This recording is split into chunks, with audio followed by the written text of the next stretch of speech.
Хайрлы күн, с вами учитель казахского языка Дошан Жандарбекула. И сегодня 4-й урок нашего курса, который называется «Казахский язык за 2 недели». Первым, вторым, третьем уроке мы учили использовать слова глаголы в 3 времени и в 3 форме, то есть утвердительный, вопросительный, отрицательный. Сегодня мы укрепим свои знания по этой схеме. То есть вот она схема.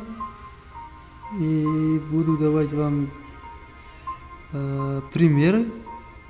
Вы будете составлять, отвечать и повторять правильным ответом. Ладно, вопросительный первый у нас идет, потом утверждать будем и отрицать научимся самостоятельно. Ладно, болеть это аур на казахском языке. Ты болеешь? Да, я болею.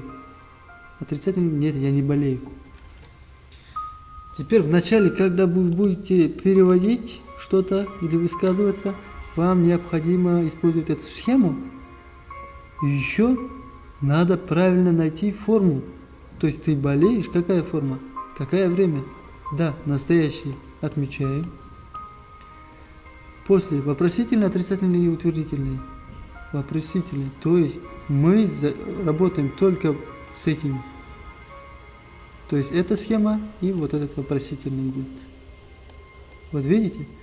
Чтобы иногда многие перепутать, можно перепутать здесь временами или формами отрицательными, да? Или этими союзами вопросительными. Потому что много вначале люди путаются во временах. Чтобы этого не было, будьте осторожны и отвечайте, как будет. Ты болеешь?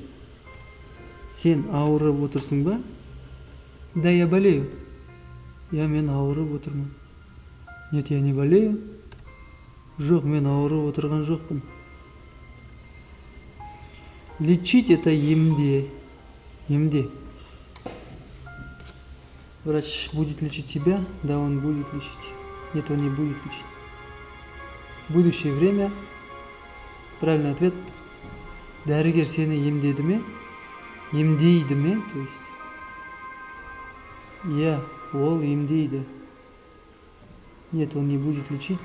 Жоқ, ол емдемейді. Он открыл дверь? Какое время? Да, прошедшее. Открыть это аш. Правильный ответ. Ол есікті ашты ма? Да, открыл. Я, ол ашты. Не открыл? Жоқ, ол ашпады. Помните, вначале я говорил, что буду учить 3 правила. Если освоить это 3 правила, вы освоите использовать свои слова на казахском языке. Теперь мы закончили сегодня изучать использование слов глагола. Слова глагола очень сложные в казахском языке, потому что она имеет от одной формы до 200 форм. То есть один, например, глагол может 200, то есть 200 ситуациях использовать.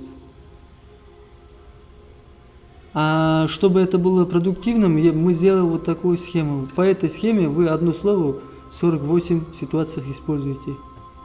Я в дальнейшем объясню, как можно это одно слово превратить на 150 или 200.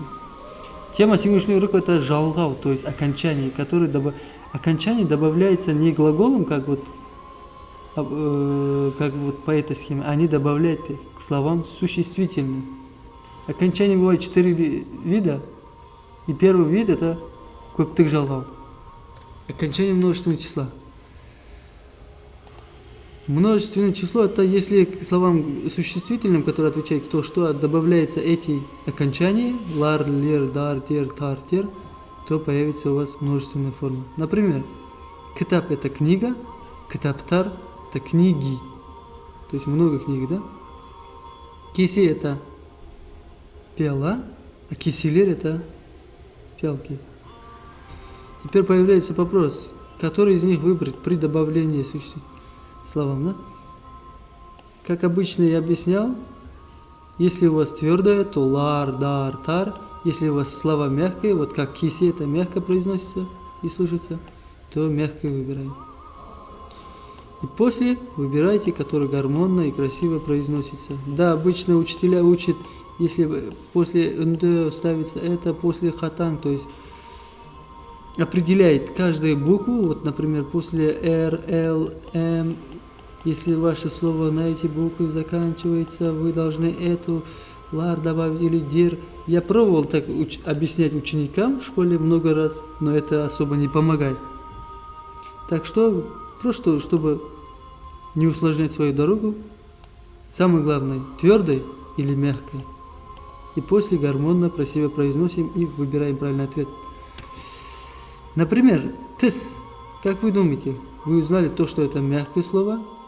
Один из них выберите теперь. Тыслер, тысдир или тстер. Который красиво и гармонно произносится. Правильно будет тыстер. Животное жанвар, то есть животное. А множественное окончание будет. Правильный ответ. Жануарлар. Жануарлар. Да, на этом мы с вами заканчиваем сегодняшний урок. Сау вам.